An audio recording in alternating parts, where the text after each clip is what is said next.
In celebration of the 53rd anniversary of the first quarter storm, it is our responsibility as Filipino youth to get fully immersed in the rich and revolutionary history of our country because it positions us to avoid the same mistakes and dysfunctional patterns.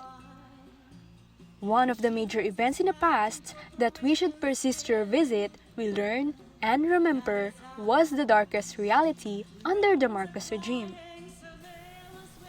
By Marcos's second term, rife with election fraud and corruption, in 1969, civil unrest had already been brewing for some time. Ferdinand Marcos, through his puppetry to U.S. imperialism and using public funds to enrich his family and cronies, was notorious for maintaining the parasitic rule of foreign powers and local elites. The rise to power of Marcos was established through a political order based on cronyism and human rights violations that further fueled mass protests. Youth and students who immersed themselves with the peasant and working masses analyzed the Philippines to be suffering under three basic problems: imperialism, feudalism, and bureaucrat capitalism, which infused a more critical examination of the existing problems of rampant poverty and widespread unemployment.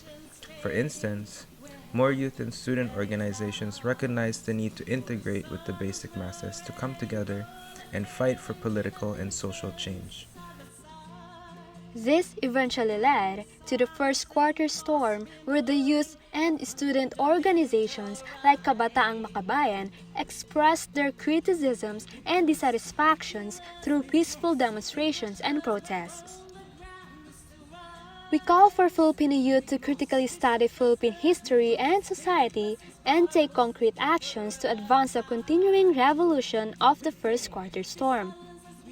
This 53rd anniversary of the first quarter storm is essential for mobilizing youth activists and students as it is commemorated in the context of the return of the Marcos fascist regime.